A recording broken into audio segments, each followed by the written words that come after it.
Hello and welcome back to LIS. Today I will show you a biography, comedy, and drama film from 2011 titled The Intouchables. Spoilers ahead. Watch out and take care. One late night in Paris. Driss is driving his employer, Philippe, through the city. When waiting in traffic gets too boring, Driss breaks the speed limit and begins driving quite fast, dodging other cars and not caring about traffic signs. This causes the police to go after him, and Driss bets €100 that he can lose them. But after driving under a bridge, the cops catch up by ambushing them from both sides. Driss doesn't look too worried though, and this time he bets €200 that he can get them an escort. The cops make him leave the car, and he starts acting then, behaving offendedly and telling them Philippe can't move and he was taking him to the hospital. The officers find proof of this when they find the wheelchair in the truck, and when approaching Philippe, they see him convulsing, which is also an actor, seeing as it's an emergency. The cops forgive Driss for breaking the speed limit and offer themselves as escorts on his way to the hospital. To celebrate winning the bet, Driss plays September by Earth, Wind and Fire.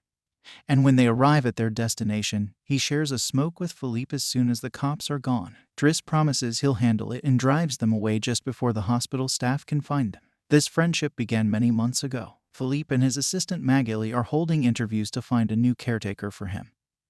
But it isn't going too well because all applicants have very standard or awkward answers to their interview questions. But they're suddenly surprised when Driss storms in, ignoring the fact it isn't his turn quite yet, because he only wants some papers to be signed saying they won't hire him so he can get unemployment benefits. He's blunt and a little rude, even hitting on Magali.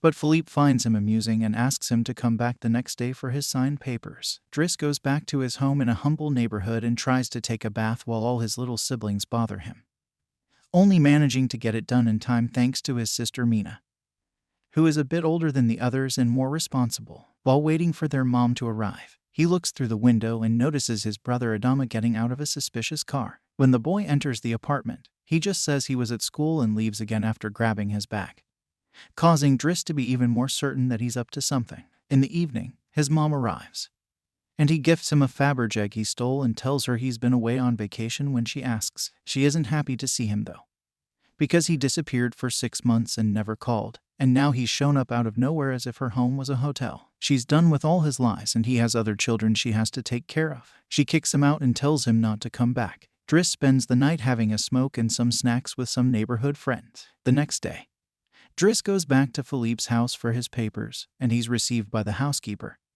Yvonne, who shows him around the place and tells him about Philippe's daily routine. She also shows him the room he would get for himself, with his very own bathroom. Driss can't help staring at the bathtub before he's dragged to see Philippe, who offers the signed sheet of paper but also a job opportunity. Driss accepts the 1-month trial, and Philippe tells him he bets he won't last 2 weeks. After bringing his things to his room, Driss is taught how to take care of Philippe. He must learn how to keep his legs stimulated, how to put him in the wheelchair, and how to help him shower and change his clothes. Things get awkward when Driss discovers he must put on some high stockings and even clean his butt after Philippe uses the bathroom. But no matter how much he complains and says he won't do those chores, he ends up accepting them as part of his job. Later in the evening, while he's enjoying a snack on the roof, he's interrupted by Philippe's daughter Alyssa and her boyfriend Bastien, who are looking for a private place to make out, and he kicks them both out after refusing to share his beer. Driss quickly gets used to the daily routine with Philippe, even if at first he does make some mistakes that he learns from, like handing the phone to Philippe instead of putting it on his ear or forgetting the baby monitor while having a bath. He also learns to organize his mail in different folders. Most of the letters he opens for Philippe, but there's a series of private ones he isn't allowed to look at. When he finds a flyer promoting female escorts, he decides to start a file just for those instead of throwing them in the trash as Philippe says. It's not all work in this new life, though. Driss still makes sure to have a good time. He keeps trying to hit on Magali to no avail, and sometimes calls escorts to join him in bed. One morning, after Yvonne comes to his room to scold him for being late, she finds some dangerous weapons in his bag, but she doesn't comment on them yet. Driss's work today is to drive Philippe around, but he refuses to put him in the back of a van as if he was cargo. So instead he takes him in one of the fancy cars that don't see much use. Yvonne, who at first thinks this isn't suitable and says they should be pragmatic, soon gets excited at the idea of a faster, less boring ride, although Philippe still disapproves. When they try to leave the building, there's a neighbor parked at their entrance. Ignoring the sign on the door that says it's forbidden, Driss wastes no time and goes after the guy, grabbing him by the front of his shirt and threatening him until he moves the car. Philippe is impressed by his actions, but Yvonne, once again, disapproves. The pair goes to a museum, where Philippe is planning to buy a piece of artwork that Driss considers not worth the money because it's just a red blotch on the canvas. Afterward, Philippe meets with a relative of his, who tells him everyone is worried about Driss since he can be violent. He's also discovered he has a criminal record, but Philippe doesn't care. He appreciates Driss because he doesn't pity him and doesn't mind joking around with him. After another failed attempt at hitting on Magali, Driss has dinner with Yvonne in the kitchen while listening to Philippe dictate a letter to Magali, claiming it's a private conversation. Yvonne turns off the baby monitor and proceeds to explain what's going on. Philippe is pen pal with a woman called Eleanor. Those are the letters he didn't let Driss open, but he's never met Eleanor in person.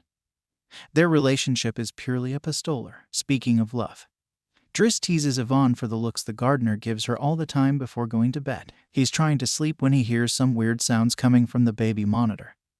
Philippe is having trouble breathing, not being able to ignore him even if he tries. Driss goes to his room and gently guides him through the attack with soothing words and a wet cloth to wipe his face. Philippe eventually falls asleep, only to wake up again moments later, saying he needs air. This time, Driss doesn't hesitate. He straps Philippe into the wheelchair, wraps him in blankets, and takes him for a walk along the river. This is the first time Philippe has seen Paris at night in a long time, and now he's more relaxed. He explains to Driss that the medicine can only do so much and he sometimes experiences phantom pain when they see some girls walking by. Philippe also confesses he isn't capable of pleasuring a woman because of his situation, but he can still enjoy some satisfaction when he gets his ears massaged because they are sensitive zones. When the phantom pain threatens to appear again, Driss shares one of his joints with Philippe, who is skeptical at first but ends up loving it. Afterward, they go to a restaurant, where they joke around while sharing a meal, and Philippe decides to share more of his story. He met his wife when they were students, and shortly after they got married, she had 5 miscarriages and was diagnosed with an incurable terminal illness. That's when they adopted Alyssa. Philippe has always loved competitions, extreme sports, and speed, and a paraglider gave him that. It was during a paragliding session that bad weather caused him to crash and break his vertebrae. Although he still thinks his real handicap isn't the chair but living without his wife. After joking around so much more, Philippe remembers the date and realizes that Driss has passed his 1-month trial, so he's now officially hired. But he needs to start by bringing back the Fabergé egg he stole because it was a gift from his wife.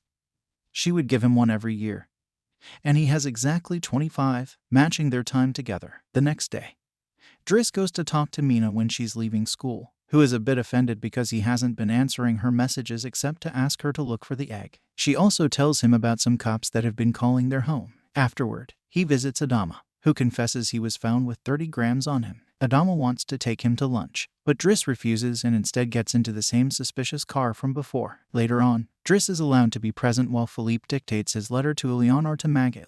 He thinks this purple prose is very boring and that Philippe should be more direct. He's also baffled to hear that this has been going on for 6 months and they have never exchanged pictures. When he finds her phone number on one of the letters, he takes it as a sign and calls her, obliging Philippe to take the phone and finally speak to her outside the written word. Their conversation goes so well.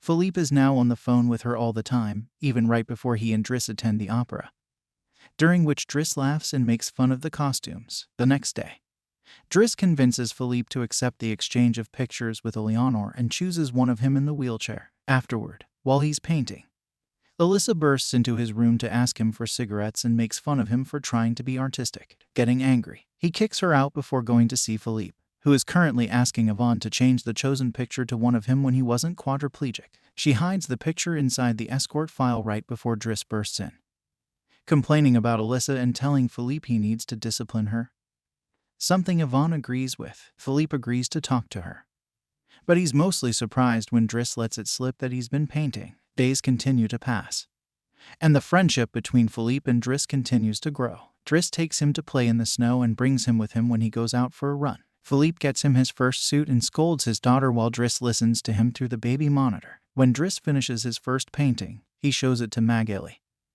who slaps him when he tries to kiss her. Philippe, however, likes the painting and promises he'll try to sell it. The two of them have a great time with each other, enjoying things like getting a faster car, sharing joints, and even hiring escorts together. When Philippe's birthday comes, he isn't very excited about it. Every year, he pretends to be surprised that they're throwing a party and has to meet with all these relatives that only come to see him on the date to check if he's still alive. Philippe says it'll all be rather boring, while he and the guests enjoy some live classical music.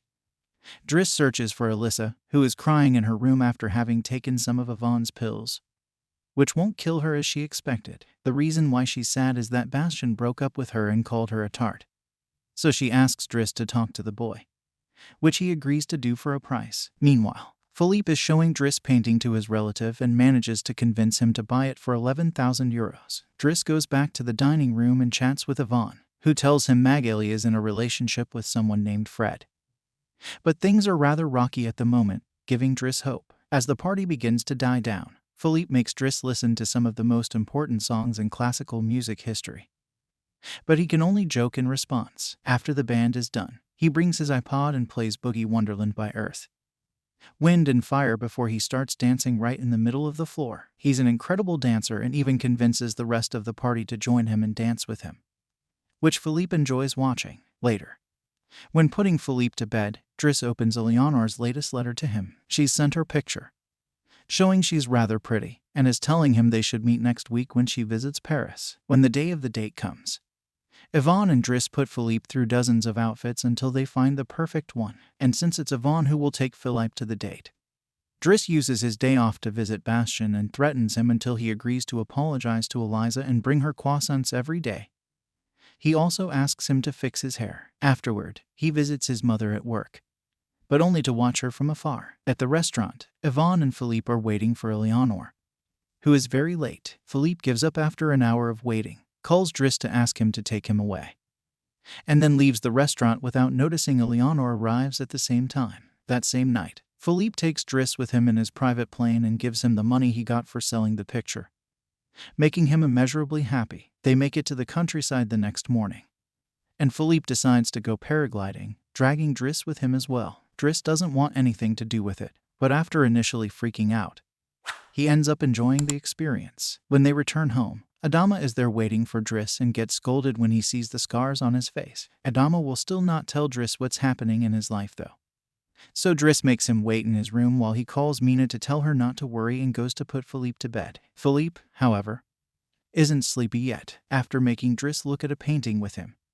he asks him about his family, which Driss at first doesn't want to talk about, but eventually gives in. It turns out Adama's technically not his brother, and his parents aren't his parents, they're his aunt and uncle. They fetched him from Senegal when he was 8 because they couldn't have kids, and his real name is Bakary Bassari.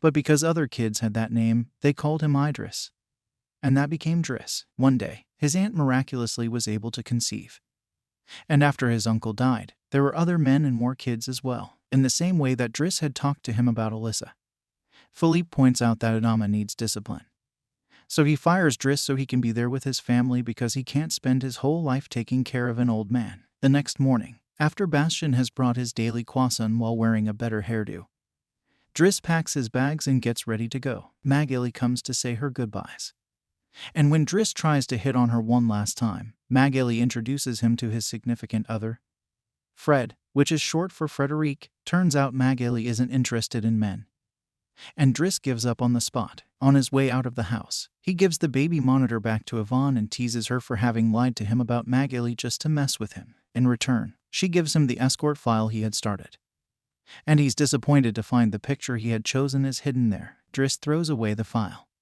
but he keeps the photo for himself. Once outside, he finds a car once again blocking the entrance, so he asks him to move away even if he doesn't work there anymore. When Adama calls him out on it, Driss says it is a matter of principle. A few hours later, the two brothers go to the station to pick up their mother. While back at the house, Philippe is having his first dinner with his new caretaker, who is stuffy and boring, and Philippe decides to leave him without even taking a bite. Since Yvonne is out on a date with the gardener, nobody is there to scold him for it. As days pass, Driss goes back to his old life. He hangs out with his old friends again and tells the guys from the suspicious car not to bother Adama anymore. When he goes to an interview he doesn't have enough experience for. He manages to win over the employer by calling himself pragmatic and using all the art knowledge he acquired while working for Philippe. This lands him a job as a driver. Philippe continues to dislike his new caretaker and is in a constant bad mood. One night, he refuses anyone in the house to help him with his phantom pain. So Yvonne calls Driss and asks him to come over. That's how they find themselves in the situation from the beginning, with the cops chasing after them first and escorting them to the hospital later. After that little adventure, Driss drives Philippe to the coast, and the sight of the sea helps Philippe calm down. Sometime later, Driss takes care of Philippe's overgrown beard before taking him to a restaurant for lunch, but he doesn't stay, because someone else will be keeping Philippe company today. Driss wishes him luck and finally gives him back his egg before leaving.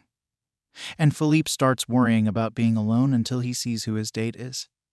Eleonore, who is delighted to see him and doesn't mind the chair at all. The real Count Philippe Pazzo di Borgo now lives in Morocco. He has remarried and has 2 daughters. The real Driss, actually called Abdul Yasmin Selou, has his own firm and is also married with 3 children. The 2 men continue to be very close friends to this day.